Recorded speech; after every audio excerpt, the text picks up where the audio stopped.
Welcome to another episode of the Medicine 3.0 podcast, your podcast for AI and medicine, precision medicine. This week, I'm speaking with Allison Yamamoto, and she is going to talk to us about RED-S. That's Relative Energy Deficiency in Sport. And what's so interesting about this is many people don't understand that they might be underfueling or overexercising, and they're having some bad things happen because of it. She has her own journey she tells us about, and she is an expert in this and guides people in this. So I think you're really going to enjoy this.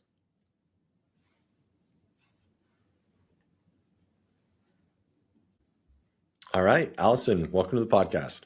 Thank you so much. Excited to have this conversation. Well, I wanted to start off by the audience getting to know you. So tell me how you got where you're at, knowing what you know. Yes, it's just a simple question. So I will say that I started maybe all the way back being a athlete in high school and in college.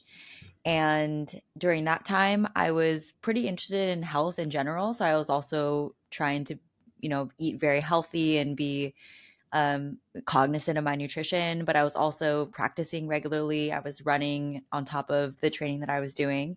And then when I graduated, I still wanted to maintain some fitness. And so I ended up running, getting really into running. I was running half marathons, and then it was that slippery slope where you end up doing marathons and it gets more competitive.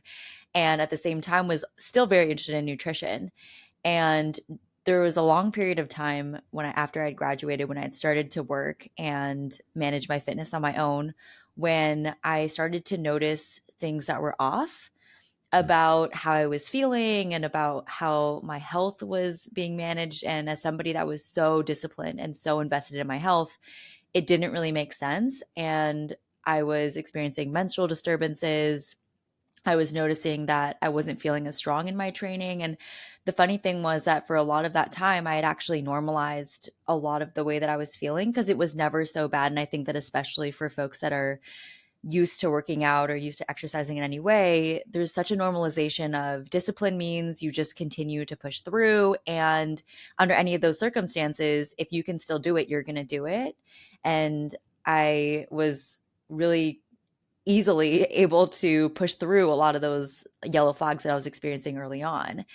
Not to mention that when I was trying to navigate the healthcare system, I would get a lot of confusing and conflicting information from people that were in the medical professional field that I was consulting with things like my menstrual disturbances, where it was confusing whether or not it was an issue or, oh, is this just normal for every female who exercises to just not have your period for periods of time?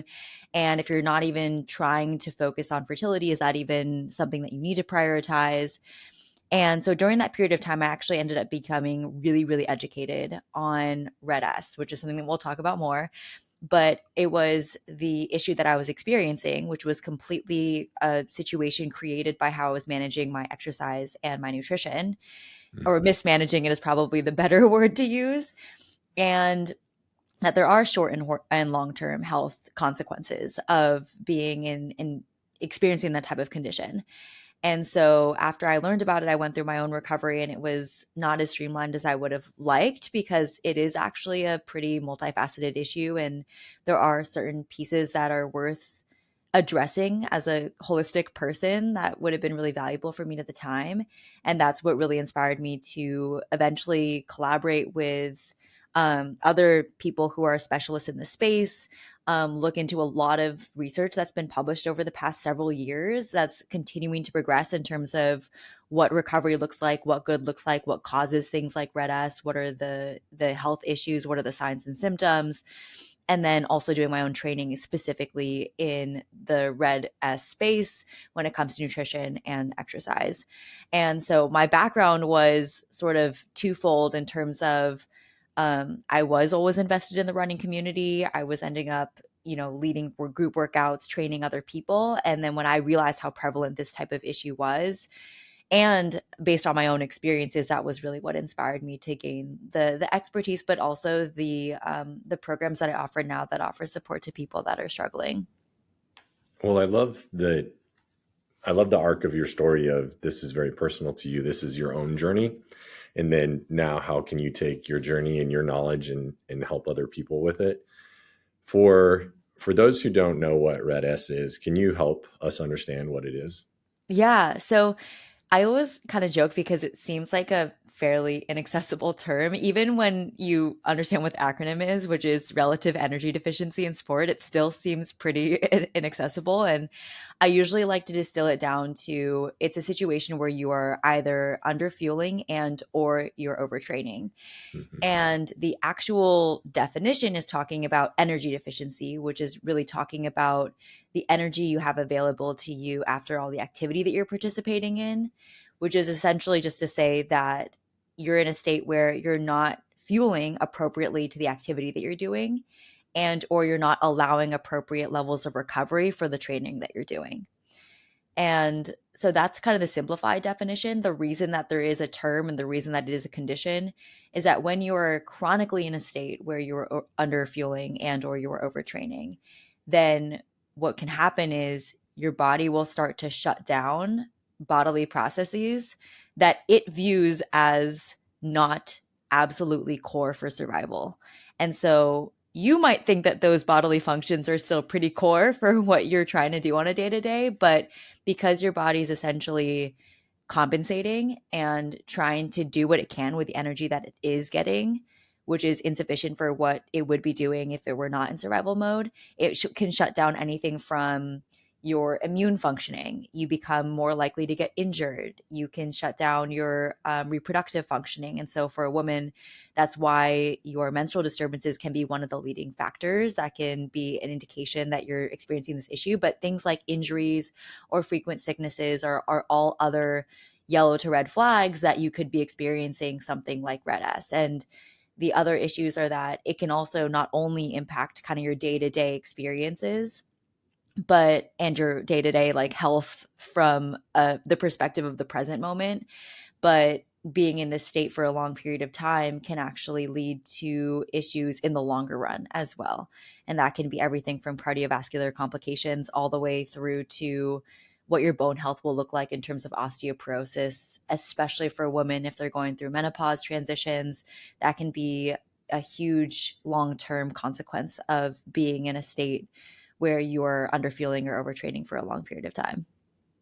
For you, looking back, you said you're an athlete as a teenager in high school, college. When you look back over your story, when do you think you first started kind of entering a phase where you were energy deficient or overtraining? Oh, that's an amazing question. I would say that it was towards a later part of my collegiate years. And so for context, I was a cheerleader at in college, so I cheered for my university. And it tends to be that athletes, especially who are in any sort of sport where there's a body standard, and I think that for probably applicable to most, if not all sports, there is some sort of body standard. And I think that in the case for me, there's also a huge portion of that where you're on display a lot, and especially when you're doing it at a collegiate level. And so there was pressure, whether it was explicitly or not. And I think that this very much comes down to the coach and the program and the normalization, the culture on the team. But unfortunately, a lot of behaviors around trying to control your body shape or size are really common throughout our lives. And oftentimes it can be really incubated within sports teams. And I found that based on the community I was in, but also my really hyper focused fixation on nutrition and wanting to be my intention really was I wanted to eat really clean. Mm, And during that phase of my life when I was in college and starting to actually get more educated on nutrition, that there's so much language I think that's used around food, especially that can be really fear based, mm, that can cause us to feel guilty around food or feel like if we eat something, it's going to kill us or it's going to be absolutely terrible for our health. And then that led me down a path in my later college years where I started to feel like I was experiencing food in a way that was more restrictive and trying to be really diligent about what I put into my body. And at the time, I would have never said, oh, this is something where it's problematic. In fact, this is the right thing that I should be doing for my health.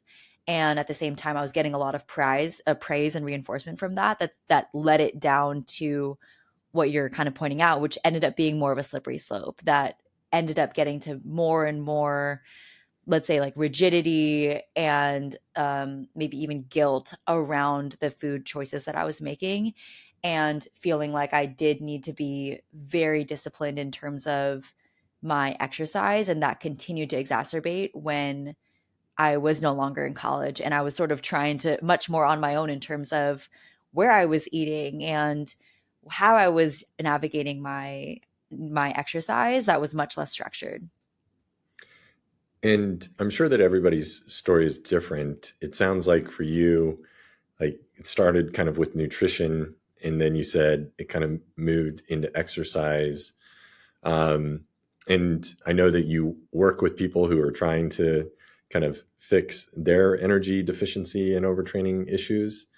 And so I am curious around the nutrition piece. It seems like there's got to be this really kind of close correlation or kind of related disordered eating along with this under uh, under energizing, or not giving, Underfeeling. Yeah. under fueling. Yeah. And so how do you kind of work through that, or what did you have to do personally, if you want to share that? But how do you kind of think of that relationship versus that difference of disordered eating and underfueling? Yeah, it's so interesting because it really is such a spectrum when we talk about disordered eating, where a lot of people know and have heard of the term of eating disorders, and there's a lot of perception and bias around what that is or what that looks like. And then all the way through to disordered eating that has been completely normalized, Hmm. such that the individual and other people that are seeing their behaviors may not even think that there's anything disordered about what they're doing. And I find that it's pretty interesting that even within people that are struggling with underfueling or with red S, that there are some people where it truly, truly, truly is lack of awareness. So it really is like an educational issue. Maybe they're training for a marathon. They just have no idea. They're not thinking about it. It's not a priority. They don't realize it's something that they should be more diligent about. And for those people, oftentimes the approach and the way that we're approaching recovery is very different from what you're mentioning, which is when there's a little bit more of a disordered relationship to food. And that is often when it comes into the feelings around guilt or around what you should or should not be doing and around the reward patterns around food. And there's such a huge spectrum. And I would say that for me, I can share my own personal experiences, but even in the work that I do with other people, I still see a spectrum of people everywhere from, oh, I used to have an eating disorder and this was something that maybe I never fully recovered from, all the way through to has never affiliated at all with any sort of disordered eating and would have never even identified that way. But then when we start to dive into the relationship around food and really unpack, how do you want to be relating to food? How do you want to feel? And how do you want to experience your life? And how does food play a role in that? That a lot of the times people, when they really reflect, will realize, oh, there actually are areas where maybe I have internalized things that I've heard online or things that I have heard from the way that I grew up and the way that my parents would talk about food or something like that. And so for me, the aspects of it that I found in retrospect, and at the time I never would have said, oh, I feel like I'm really disordered around food. But absolutely in hindsight, I would say that my behaviors were disordered because there would be instances where I would feel really guilty if I was eating around certain times or if there were certain food groups that I would be eating. I would feel a lot of anxiety or I would just feel like it wasn't healthy. And that would cause me to feel an actual guilt around eating that food. And when we look at red S and when you look at what can cause energy deficiencies, it's funny because I feel like we're always in and a lot of, especially the fitness spaces, talking about calories in, calories out, and like, oh, you want to be in a calorie deficit, or you want to be building, or you're bulking, and like all of these very specific terminologies around calories. And oftentimes we're not actually talking about energy availability. And the amount of education that I gained when we were talking about energy availability, it isn't just, okay, your body's just going to tally everything up at the end of the day, and then do you have enough available? And I feel like that was in my brain sort of how I was thinking about it, and being like, okay, well, if I'm eating all healthy things, and I'm not really counting everything on a very restricted level, then I must not be disordered, because that was, my naive brain thinking that. And what I realized was, no, there was actually times of the day around my workouts, for example, that I should have been more diligent about my energy availability. It was actually about thinking about, even though within diet culture we might demonize certain foods or certain food groups, even, that being restrictive, for example, in carbs alone, research has shown that you can experience red S just by restricting carbs, even if you were eating enough, even if you're eating enough of the other groups. And so it was really coming back to an approach that I felt was more based on what the foundational things, and distilling between the signal and the noise. And so for me, what that looked like was, there's always, for me, I think that there's always an observation that a lot of the times when we're talking about nutrition, there's not a distillation between, this is an optimization that you can do on top of the basics once you're getting the basics correct. And once, for me, I was realizing, oh, I'm actually getting a lot of the basics wrong. And I thought that I was getting them right. And so now that I'm continuing to invest in these random optimizations, I'm actually investing my energies in the wrong area. And that's actually the funny thing about Red S, is that that state that you're in from a physiological standpoint is not likely aligned with the body composition goals that you probably have from a fitness perspective. And so it's interesting, because you're right in that the nutrition was probably the red flag for me more obviously sooner. However, my background was active. I came from a place of valuing exercise, from wanting to be active. And so I think that for me, actually, the exercise component was a harder one to unpack ultimately. But it was interesting, because the nutrition was all a lot in service. I wanted to be able to perform better. I wanted to be able to run faster or longer and feel really strong. And I wanted my body to be really performant. I wanted to be able to achieve a lot, both in fitness, but also just like in work and in my academics and in whatever I was pursuing. And the red S component was actually impacting, it gets you into a state where you could be experiencing brain fog. You could be experiencing, your body is physiologically like, I'm in survival. I'm actually going to restore and try to store more fat, because I don't know if I'm going to get enough energy. So it's a very interesting situation where, once I started realizing and shifting focus from all of these optimizations and doing everything perfectly when it came to nutrition, to, am I getting the foundational elements right? What are those for me? How do I make sure? And I think that there is a level of individuality for people, but on the foundational level, there are some basic principles. And how can we focus on those things and then allow for flexibility in the areas where we can, allow for other aspects of our life to also take priority in certain areas. And that's where I think breaking apart that disordered component that you were mentioning is really critical, because it also allows you to understand that there are more roles and purposes around food, and that when you feel like you're also getting the basics right, that can still be a part of a really healthy lifestyle. Well, I want to come back to the foundational principles, because I think, you stated that you think there are these foundational principles that we could share.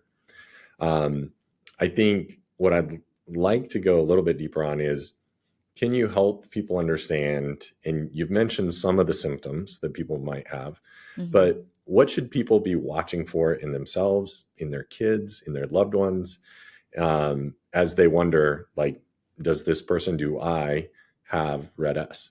Yeah. Yeah, and I usually like to kind of break this apart into two different categories. One is sort of the behavioral categories, and then the other is like the physiological, the experiential symptoms, if you will. And so I'll start with the symptoms category. And so this could be feeling really cold really easily. It could be feeling low energy literally in the day, having major energy crashes. It could be brain fog or having trouble focusing. It could be a hyperfixation on food and just noticing that you're more preoccupied with thoughts of food. It could be menstrual disturbances is one major indicator for a woman. And especially if you are missing your period altogether, then that's usually a much more severe case of red S that requires a bigger set of attention, because that indicates that your estrogen levels are likely low, which can lead to other issues related to like bone density and other things. It could be that you're lacking motivation. So you could become really irritable, really moody, and like low moods. And then another one is around your workouts. So if you're feeling like you're burning out really easily, you're plateauing in your performance, those are all also indicators. You're not recovering really properly. You're not feeling very good. You're not feeling like you're making improvements in your workouts. Those are often ones that especially really active people will notice almost first, because they're hyper tuned into how they're responding to certain training protocols. So I'd say that those are a lot of the, even like frequent urination is another one. Those are a lot of the the symptoms. And then I would like to also mention some of the behavioral ones, because especially if this isn't necessarily you or you're seeing this in somebody else, it could be trouble or reluctance to take a rest day. It could be avoiding certain foods or food groups altogether. It could be feeling really guilty around certain foods. It could be hesitancy to incorporate diversity into what they're having, or eating out and always ordering, a very specific, like the healthiest option on the menu, for example, or following a lot of food rules is another one. And some of those behavioral symptoms can be leading indicators that they're exhibiting patterns that could be contributing to a state of red S as well. Okay. And so those are kind of signs, symptoms, things might people might be experiencing. Hmm. And this is actually a very interesting topic for me. I have a daughter who's a rock climber. She's 16, just about to turn 16. Hmm. And it's interesting, like you said, there are uh, these sports where your body is on display. Cheerleading, I think, is obviously one of those. Dance, gymnastics. There are these sports like that. Rock climbing is one where you actually have an advantage if you're smaller, right? Like Hmm. the lighter you are, there's like this advantage. And what's been interesting to me is how much their coaches already talk about Red S, which I think 10 years ago wouldn't have been a thing. And so I'd love to hear, like you talked about this confusion as you started to unpack what was going on in your life. And I'd love to hear where you think we were when you kind of started your journey and figuring this out, and where you kind of hope that we end up as a society kind of thinking through this. Yeah, no, an amazing point, because I think that coaches are becoming more educated on red S, and especially in the sports where, running is one of them. I think rock climbing absolutely is another one where within the sport, people are talking about it more. And that is awareness that I think is amazing, because it becomes more preventative, which is kind of alluding to where I'm hoping that we're going.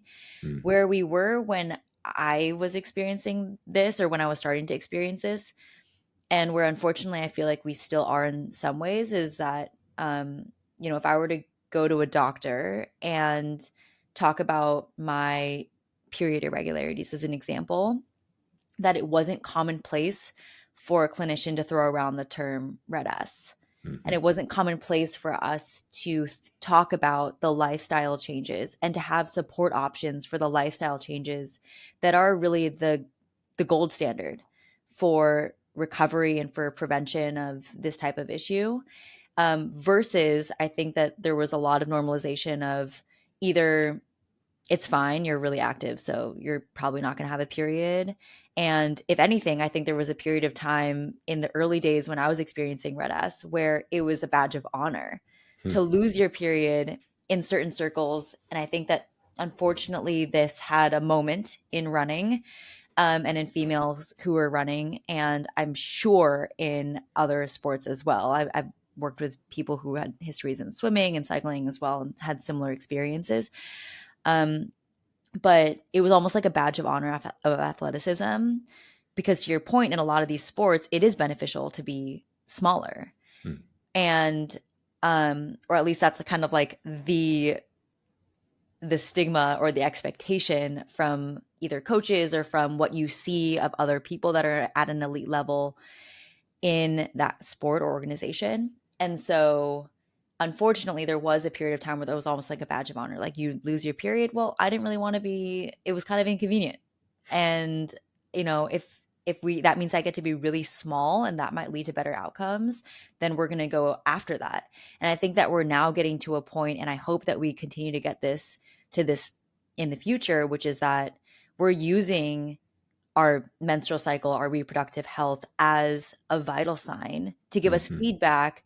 And we're normalizing that that is actually what is going to be beneficial for your own performance. It's showing that you have the right hormones you're going to need to be able to build your bones and maintain healthy bones, and to be able to recover appropriately from your workouts. And I think that there are other areas where we can be spotting these signs and symptoms sooner. And instead of praising or glorifying some of the behaviors around red S that can be very pervasive and contagious within just like a cultural organization, especially on when you're performing within a team. And for something like running, it feels very individual because you're out there running. And I'm sure this is the same with rock climbing, right? You're kind of climbing is something that you're doing. It's not like a team-based sport like soccer where you're all very much working on the exact same field towards the same goals.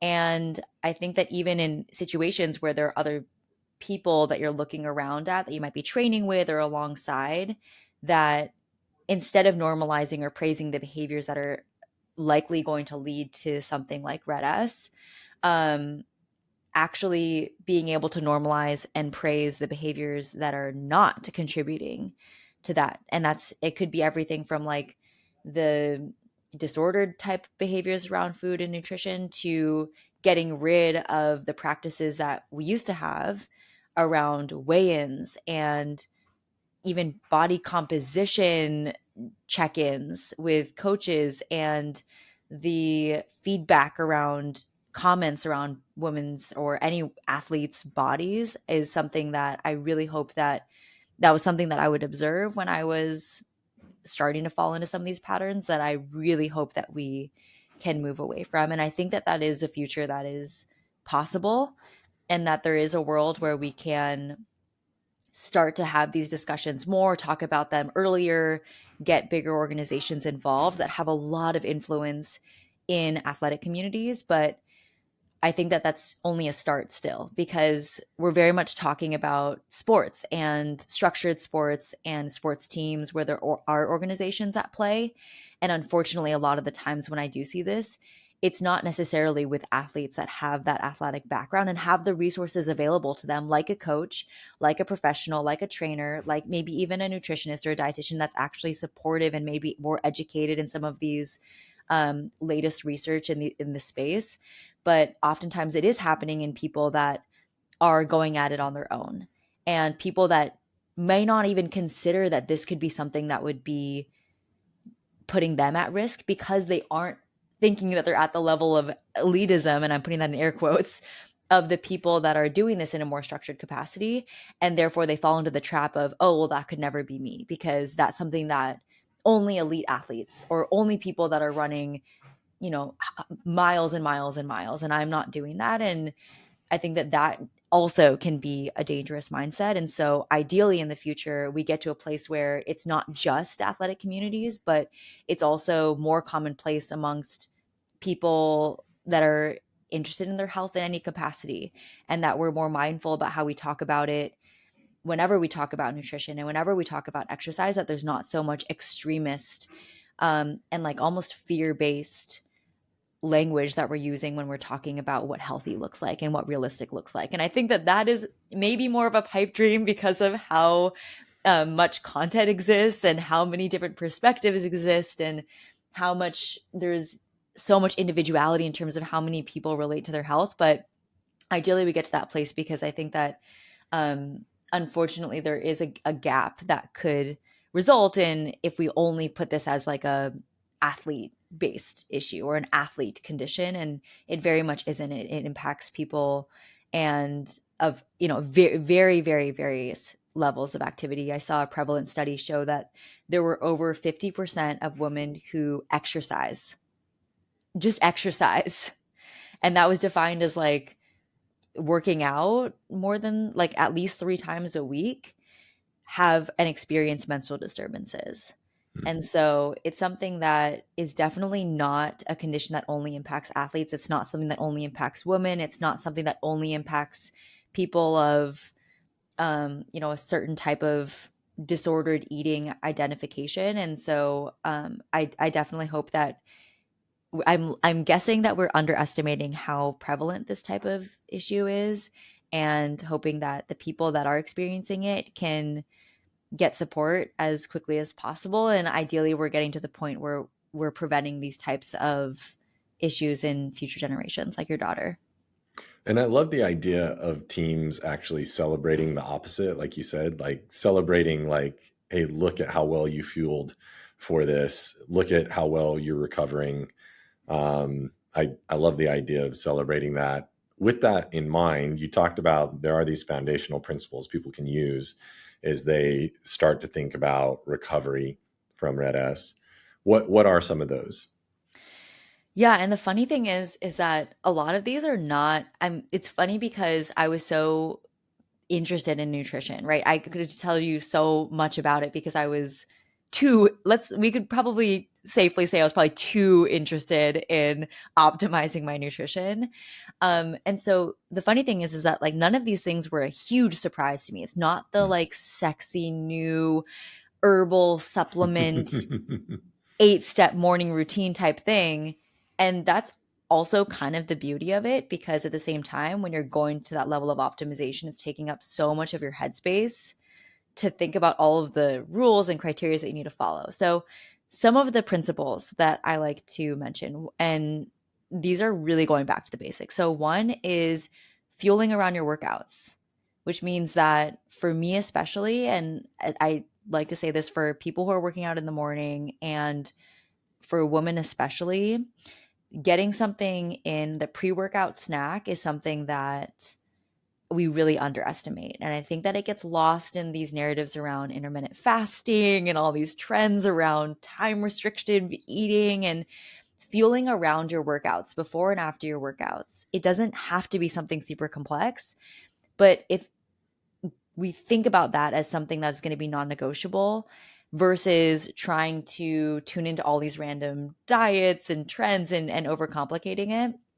is something that can be really beneficial to help for recovery, to help balancing your hormones, and also making sure you have a good session, especially if you're working out in the morning, is something that I think is a really helpful foundational principle. And along that same line is eating regularly throughout the day. So, not going these huge, long periods of time where you're, especially if you are ignoring your own hunger cues or ignoring your own. And when I say hunger cues, that doesn't mean necessarily that your stomach is growling. It could be that you're starting to get a little bit irritable. You're starting to see your mood really dip. You're starting to see your energy levels kind of fall a little bit. And instead of trying to adhere to these specific time windows or anything, being able to balance your blood sugar. How are you making sure that you're getting something in regularly and that you're not waiting if you feel like you are hungry to be able to eat? And so that regularity, that fueling around your workouts are a couple of foundational principles. And then the last one is like probably the most basic one, which is to not cut out any of the major food groups. And so I think this looks, and the interesting thing is that this looks so different. It's so person specific.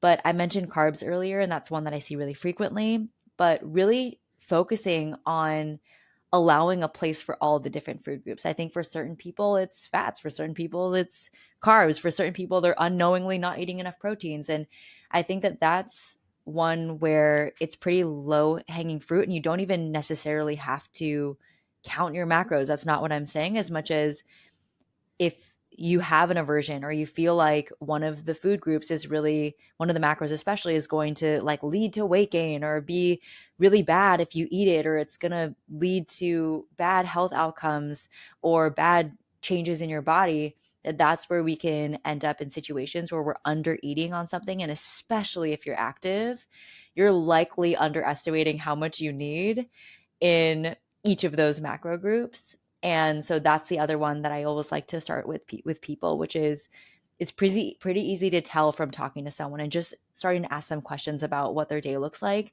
to know whether or not they're intentionally or unintentionally underfueling in one of the specific macros. And so going back to like those, let's get those things correct and let's get those things in order before we're going into random supplement routines and these other things that can be beneficial, but they're not going to be the game changer if we're vastly missing the mark in terms of what energy availability looks like throughout the day. Yeah, I I think so often people are bending over to pick up pennies when they're leaving dollars on the ground, which, they're just not doing the foundational things like you said. And obviously, menstrual dysregulation is really, it's nice to have a red flag. It's nice to say, hey, listen, this is a red flag. This isn't a yellow flag. This is a red flag. If you're having menstrual dysregulation, this is a red flag. Let's do something about it. And we talked about kind of foundational principles for nutrition. I'm curious, what kind of foundational principles do you have around recovery and exercise? Yes, and this one is so important because and I mentioned this before, but this was the harder part for me was the exercise component.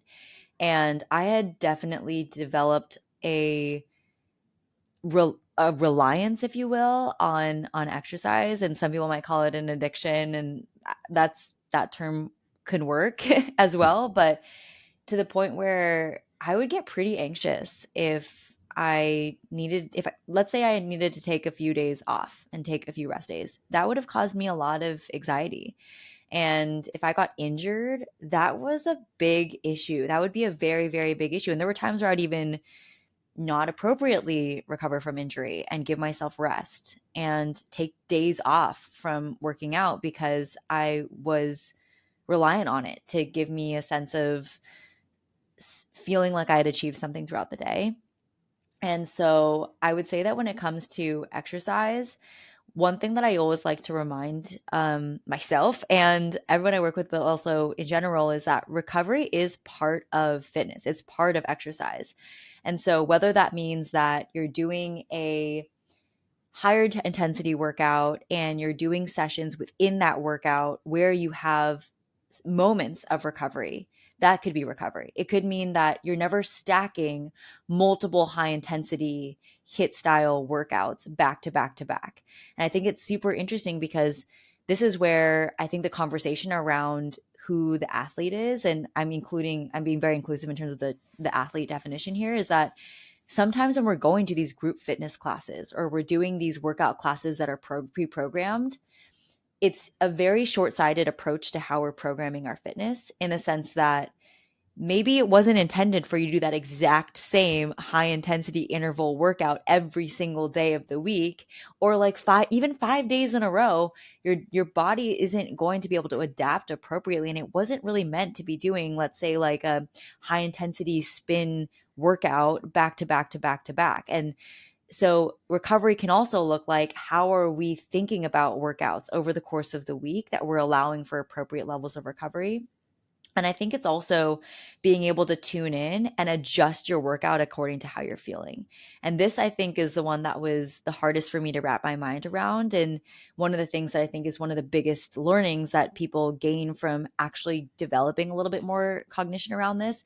And this could be anything from using a more feelings based system, so being able to determine, well, how do I feel in the workout today? And how can I adjust accordingly so that I'm not expecting myself just to look at the data metrics and hold myself accountable to those no matter what. And that could be anything from, well, you have this certain session planned and it's at a certain pace or a certain speed, or a certain duration, and you're going to adhere to it no matter what. But being able to say, hey, so you know what? I worked really late. I didn't get that much sleep. I'm waking up and I'm probably not feeling my best. Maybe I'm really stressed out and I'm just noticing I'm getting fatigued faster, and how can I make adjustments to create space to respond to those cues that my body is telling me about versus punishing myself and saying, oh, well, I knew that I could do this workout last week, and I'm therefore going to be really disappointed in myself if I don't achieve that exact same thing today. And I think that that level of flexibility can be really powerful as well in terms of giving your body the space that it needs to be able to work out in a way that's going to match what is showing up for you physiologically that day. Yeah, I think that ability, it's interesting as we learn to listen to our bodies kind of across the board, and being willing to actually trust ourselves that our bodies will guide us in how we exercise, how we eat, like all those different ways. It is just so hard sometimes to actually learn that skill of listening to yourself, listening to your body. I'm curious how you've kind of learned to do that yourself and how you try to guide others to do that. Yes, this is such a good point because I think that it's so interesting how many times we hear sort of like that narrative of like, just listen to your body, just listen to it. And what we don't often talk about is that that can be a really, really, really challenging thing, especially when you've gone a long period of time where you condition yourself not literally to explicitly not listen to your body. And it becomes a very interesting place that I think is continues to be pretty challenging for a lot of people, especially who are active, because how there is a spectrum between where is the pain good and productive, and where is it now entering a point where it's actually not super productive. Because in some ways, you do definitely want to still be able to challenge yourself. So you don't want to say listening to your body just means that you're always feeling really good and you're always feeling a 10 out of 10. But you also want to be able to adapt and have flexibility and know, oh, okay, when to your point, what are the yellow flags so that we don't actually get to the red flags point.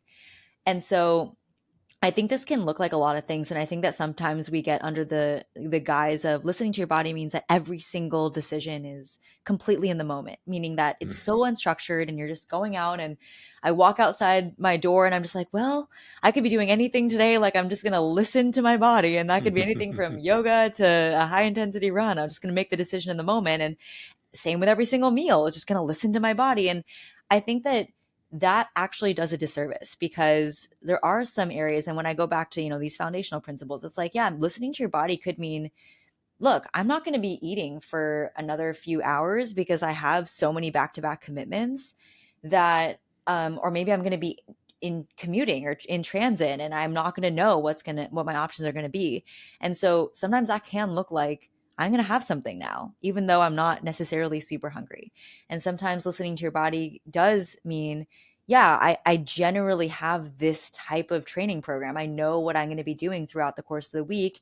And I know that actually allows for what I've noticed in patterns in terms of what my body needs for recovery. And I'm going to follow those principles, and there will be flexibility within that, but there's still structure and there's still framework. And I think that, especially for someone like me, who I do appreciate some level of structure, I do appreciate, I would experience extreme decision fatigue if every single meal and every single workout was a complete intuitive experience about anything that I could be doing. And so I think there's some areas where, one, acknowledging that it's a hard journey, that it's not something that you do on day one. And especially if you're coming from an energy deficit, it's not something you should be doing on day one. The first part of the process is getting to the point where you are energy restored, because being in a place where you are in an energy deficit, your hunger cues are off, they're not signaling appropriately. And even then there are going to be some, I mean, it's messing with your psychology, it's messing with so many different areas that we underestimate, that we intentionally should not be listening to our body in the way that we might imagine that to look like during that time, and following something that's slightly more structured. But then over time, being able to develop in some of these principles around how do we assess what those signals look like? How do we create a general regimen and habits around these foundational principles? And then we can get to a point, especially once we're unpacking some of these more disordered maybe thoughts, more of these disordered behaviors and beliefs that can be like pretty hard to unpack and to rewire. But once we get through that, and I think that that's why I think that the very comprehensive approach is really effective and why I've seen it produce really beneficial results, is that oftentimes just approaching the nutrition, just approaching the exercise, and all in isolation, or approaching the nutrition, but not actually approaching the beliefs behind, the mindset behind, so how you're relating to the nutritional decisions that you're making. That's what leads to way stickier change and leads to more kind of like effective resolution in terms of preventing you from going back to some of those places, and it not feeling so hard like you're going against the grain, but actually developing a way that feels easier over time. And so going along that journey is a process where you don't start with listen to your body on day one. You start with let's get the foundational parts right. Let's get you energy restored. Then let's start to understand what that routine will look like for you and to really tune into what those feedback loops look like. And then let's get to a place where you know how to pick up those things on your own. You know that you can trust your body and that you can make adjustments and that that's not going to be some bad scenario.